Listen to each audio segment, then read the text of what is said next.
안녕하세요. 저는 홍천에서 약초 교실을 운영하고 있는 이강수입니다.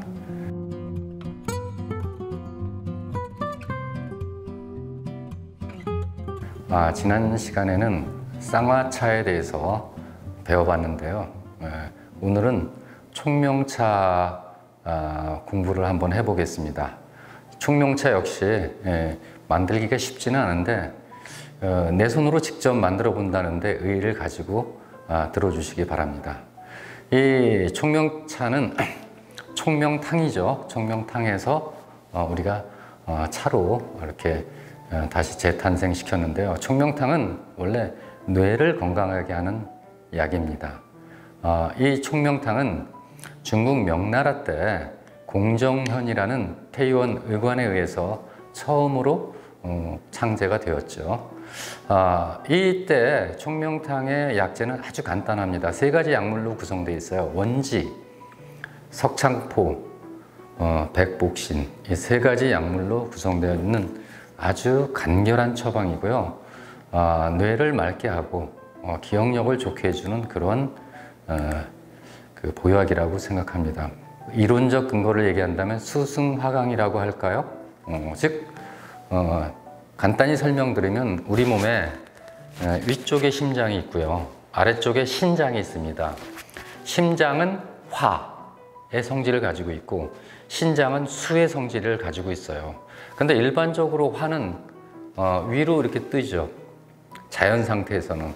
수는 물은 아래로 흐릅니다. 그런데 우리 몸에 화가 위로 뜨고 물이 아래로 흘러내려간다는 것은 이건 자연에 가까워진다는 얘기죠. 즉 우리 몸이 죽음에 가까워진다는 얘기예요. 그래서 우리가 살아있다는 어떤 생명력이라고 하는 것은 화가 아래로 내려가고 그러니까 신장 쪽으로 내려가고 그래서 신장의 수기운을 데워주고요.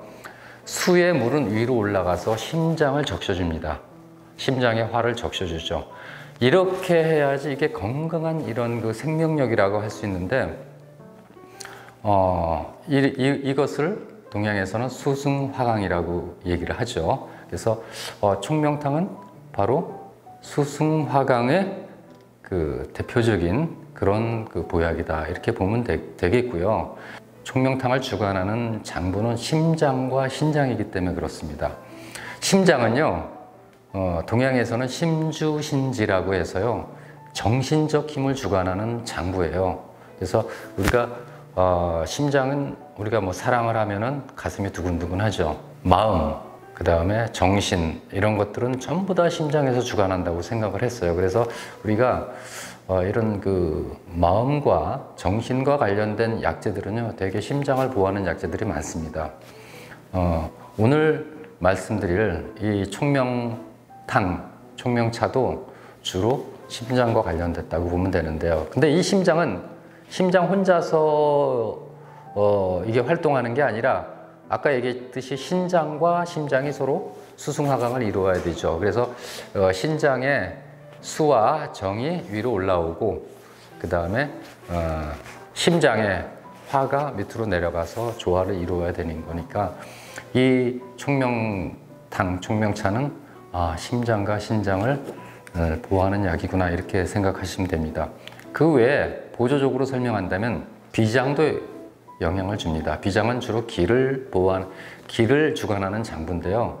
보통 우리가 감정으로 본다면 생각을 주관한다고 해요. 그래서 우리가 너무 생각을 과다하게 하면은 비위가 병들고 또 잡념을 많이 하면 기억력 감퇴를 부른다고 하죠. 그래서 심장과 신장이 건강해야 되기도 하지만 비장도 튼튼해야지 우리가 기억력을 더 오래 유지할 수가 있습니다.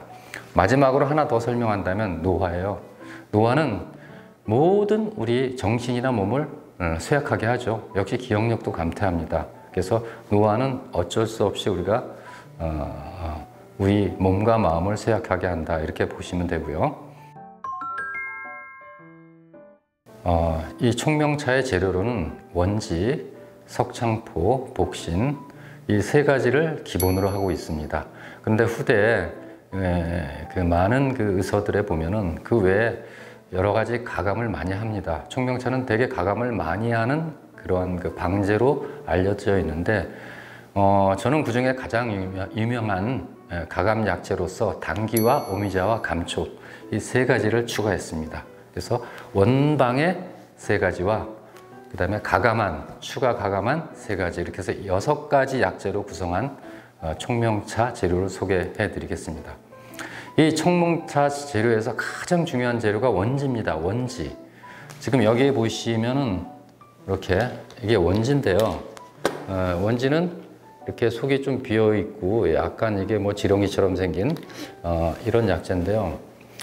원지의 뜻은 멀원, 뜻지라고 해서 뜻을 멀리 오래도록 유지시켜 준다는 의미를 우리가 삼으면 될 것 같습니다. 그래서 얘는 우리가 기억력을 오래 유지시켜 주고 심기가 흐트러진 것을 바로 잡아주는 대표적인 약재고요. 본초에서는 안신약에 속합니다. 마음을 안정시켜 주는 거죠. 그래서 옛날 우리 그 동양의학에서는 기억력은요, 마음이 안정됐을 때 기억이 기억력이 좋아진다라고 생각을 하고 있습니다. 얘는 좀 약간 맵고요, 씁니다. 그래서 이걸 그냥 먹으면 안 돼요. 워낙 이게 맵고 쓰고 알이기 때문에 먹기가 너무 어렵습니다. 그래서 이 원지를 먹을 때는요, 법제를 해야 돼요. 이거 법제한 거예요. 색깔이 좀 다르죠? 그래서 오늘 쌍화탕 재료 중에서 가장 중요하게 법제해야 될 이런 약초가 원지인데요. 원지는 감초를 달여서요. 약간 오랫동안 감초를 달인 물을 한 절반 정도로 줄어들 때까지 달인 다음에 감초를 꺼내고 그 물에다가 얘를 하루 정도 담궈둡니다. 그럼 얘가 좀 퉁퉁 불어요. 담궈둔 다음에 그래도 물이 남아있으면 그거를 약한 불로 졸여줘요. 계속. 그래서 물을 싹 없앨 정도로 그렇게 오랫동안 법제를 합니다. 감초 달인 물에. 그렇게 해서 얘를 말린 다음에 그 다음에 덮어줘야 되는데 그냥 덮지 않고 생강즙으로 한 번 더 덮어줍니다. 생강즙을 축여가지고 덮어주죠. 그래서 이중으로 법제를 하는데 그렇게 해야지만 이 아린 맛이 없어져요. 그러니까 아리다고 해서 이게 독성이 있고 그러지는 않은데요. 먹기가 너무 나쁘니까 그렇게 해서 아린 맛을 없애주는 그런 법제가 꼭 필요한 거죠. 그 다음에 두 번째는 석창포입니다. 석창포는요, 주로 물에 있는 돌틈에 잘 자라죠. 그래서 창포인데 돌틈에 자란다고 그래서 석창포예요. 얘가 바로 얘죠. 모양을 보면은 이 석창포의 뿌리입니다. 뿌리. 약간 지네처럼 생겼죠. 얘의 효능은 화담개교예요. 담을 분해하고요. 우리가 막힌 곳을 뚫어주죠. 그러니까 우리의 모든 구멍에 막힌 곳을 다 뚫어주니까 뇌로 가는 혈관이라든지 그 다음에 모든 우리 그 뇌를 통한 신경 전달 물질을 아주 원활하게 소통을 해주죠. 그래서 정신을 맑게 해줍니다. 그래서 요 석창포를 잘게 이렇게, 이건 법제는 잘게 써는 걸 법제라고 보면 되겠죠. 이렇게 했고요. 그 다음에 세 번째, 복신입니다. 복신은 복신 또는 복령이라고 하는데, 이거는 소나무 뿌리에서 균사체로 자랍니다. 쉽게 얘기하면 소나무 뿌리에 전기를 받아먹고 자란 버섯이라고 보면 돼요. 이게 버섯류예요. 그래서 이게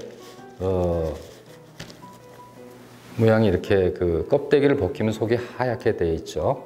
이렇게 되어 있는 이런 것을 껍질을 벗기고 잘 썰어서 이렇게 속만 이렇게 씁니다. 그리고 복신은 이 소나무 뿌리를 감싸고 자란 복령을 복신이라고 그러고 그냥 자란 거를 복령이라고 합니다. 근데 옛날엔 그걸 구분했는데 요즘에는 굳이 구분 안 하고 씁니다. 그래서 복신 또는 복령을 쓰면 되고요. 얘는요, 주 효능이 이제 우리 몸에 습을 말려주는 효능도 있는데요. 얘는 안신제에 속해요. 얘도. 그래서 정신을 아주 맑게 해줍니다. 그래서 옛날에는 이 복령을 오래오래 먹으면 신선이 된다고 그랬어요. 몸이 가벼워진다고. 그래서 이 신선의 약재라고 볼 수 있을 만큼 굉장히 이게 좋은 약재죠. 그래서 이 세 가지를 보면은 전부 다 심장과 신장에 귀경을 해서 보호를 해주는 대표적인 약재고, 마음을 안정시켜주고 뇌를 맑게 해줍니다. 아까도 말씀드렸지만 동양에서는 심주신지라고 해서 심장에서 모든 우리 정신적인 그런 걸 주관한다고 그랬죠. 그래서 우리 뇌도 심장에서 주관한다고 이렇게 보면 돼요. 그리고 제가 이제 추가한 약재는 바로 당귀입니다. 당귀. 당귀는요, 지난 시간에 설명하기를 이게 보혈제다, 여성들한테 되게 좋은 약재다라고 얘기를 했는데, 최근 연구 논문에 보면은 이 참당귀에서 데크루신이라든지 안젤레이트 같은 물질이 그 뇌 안에 독성 물질인 베타 아밀로이드 생성을 억제한다는 그런 연구 발표를 했죠. 즉 이게 알츠하이머에 좋다는 얘기예요. 그래서 당귀를 많이 드시면은 여성의 보혈작용도 하지만 뇌 혈관을 굉장히 깨끗하게 해주는 아주 좋은 약재. 이건 현대의학으로도 검증된 그런 약재입니다. 그래서 제가 이걸 추가했고요. 또 하나 추가한 건 오미자입니다. 오미자는 본초학에서 수삼약이죠. 물이 새나가는 걸 막아주는 역할을 하죠. 그래서 우리 몸에 진액을 많이 만들어주는 약이기도 하는데, 이게 오미자가 머리를 맑고 정신을 안정시켜주는 효능이 있습니다. 참고로 우리가 이렇게 그 천황보신단이라는 약이 있어요. 마음을 안정시켜주는 그런 그 약인데, 천황보신단에 오미자가 들어갑니다. 아마 여러분들이 광고에서 이런 광고 보신 적 있을 거예요. 안정액. 우리가 어디 그 면접 보러 갈 때 안정액을 먹어라 뭐 이런 광고가 나온 거 기억하는데, 안정액은 바로 이런 한방에 천황보신단으로 만들어진 그런 그 약이라고 이렇게 보면 돼요. 그 다음 마지막으로 감초를 추가했습니다. 감초는 조화제약, 모든 약을 조화시켜 주기도 하고, 그리고 또한 아까 얘기하길 우리가 비위가 정신 그러니까 비위가 생각을 많이 하면은 우리가 기억력이 감퇴된다 이런 얘기를 했는데, 그래서 비위를 좀 튼튼하게 해주기도 하고 약을 조화시켜 주기도 해서 이렇게 해서 6가지 약재로 구성을 해봤습니다. 그러면 나머지는 대개 이제 감초 같은 경우는 지난 시간에 얘기했지만 노릇노릇하게 구워주는 자감초로 쓴다고 얘기를 했어요. 이거는 설명을 했고요. 나머지는 그냥 써도 되는데 꼭 법제해야 될 약재가 원지입니다. 원지. 그래서 지금부터 원지 법제를 한번 해보도록 하겠습니다. 자, 지금 감초를 지금 이렇게 끓였습니다. 감초를 이렇게 끓여가지고 감초를 건져낸 다음에 이 감초물이 절반으로 줄어들 때까지 이게 또 오래 끓였어요. 그래서 물이 상당히 진하죠. 이제 여기에다가 이제 원지를 넣을 건데요. 자, 원지가 이게 이제 원래 원지고요. 그 다음에 이거는 법제를 끝낸 원지입니다. 그래서 이제 요 원지를 여기다 이렇게 집어넣습니다. 이렇게 집어넣고, 그 다음에 이렇게 저어주죠. 이렇게 지금 끓여서 상당히 뜨겁네요. 물에 이렇게 자작자작 담겼죠. 이렇게 어느 정도 놔두냐면요, 하룻밤을 새야 돼요. 약 12시간을 놔두면은 이게 원지가 퉁퉁 부는데, 그래도 물이 여기 남아 있으면요, 그때 이제 불을 켜가지고 그러니까 약불로 물이 다 쫄아들 때까지 또 끓여줍니다. 그래서 물이 다 쫄아들면은 이거를 이제 말려야죠. 이제 물기를 빼고 후라이팬에다가 다시 이렇게 구워줍니다. 구워줘요.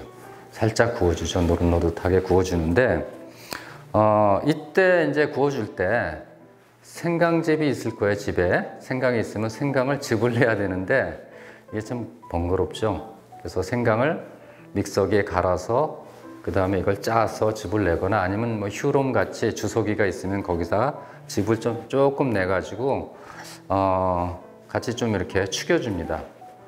이게 그 감초로 법제한 그런 원지에다가 한번 살짝 축여줘서 그 다음에 구워줍니다. 이렇게 팬에다가 덮어주죠. 그러면 이제 이렇게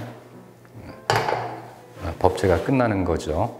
이렇게 해서 일단 시간이 걸리니까 오늘은 여기까지 하고 지금부터 이 총명차 재료를 한번 그 비율대로 담아 보도록 하겠습니다. 여기에 이제 그 원지, 석창포, 복령, 복신 이게 이제 원래 원방제죠. 이 세 가지는 5g씩. 그 다음에 추가한 방제에 당귀, 오미자, 그 다음에 감초는 3g씩 이렇게 제가 구성을 했습니다. 한번 담아 보도록 할게요. 원지입니다. 원지, 법제한 원지예요. 원지는 5g이죠. 이렇게 담겠습니다. 자, 5g. 그 다음에 석창포 5g입니다. 5g. 그리고 복령 5g 이렇게 복령했고요. 당귀도 5g이죠. 당귀 5g.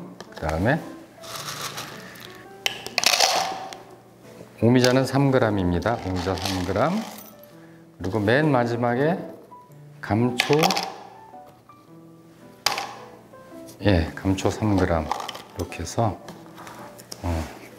이렇게 총명탕 비율대로 이렇게 담아봤습니다. 이 비율은요, 여러분들 집에 가지고 계시는 그 티포트 있죠? 티포트가 보통 한 1.5리터나 1.8리터의 아마 물을 끓일 겁니다. 거기에 이걸 넣어서 끓여 드시면 딱 맞는 그런 그 총명차가 되겠습니다. 이 총명차를 끓일 때는요, 되게 약불로 연하게 해서 1시간 아니면 천천히 2시간 정도 이렇게 끓여서 드시면 좋고요. 이걸 짧은 시간에 빨리 끓여서 먹는 것보다는 약불로 은근하게 연하게 달여 먹는 것이 훨씬 더 부드럽고 좋습니다.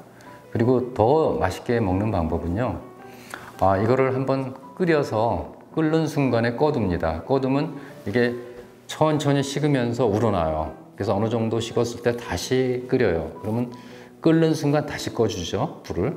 그러면 이제 서서히 식으면서 우러나죠. 요거를 3번 반복해요. 3번 반복한 다음에 온도가 내려와서 약 80도쯤 됐을 때 드시면 가장 좋은 온도라고 할 수가 있어요. 티포트에 온도 조절 기능이 있는 것들이 요즘 많이 나오니까 이렇게 해서 맛있는 그리고 우리 몸에 좋은 그리고 뇌에 좋은 이런 그 총명차를 만들어 드시기 바랍니다. 그러면 한번 여기다 넣어 볼게요. 요거는 다시팩인데요. 다시팩이 중짜입니다. 중간 정도 사이즈예요. 여기다 넣어서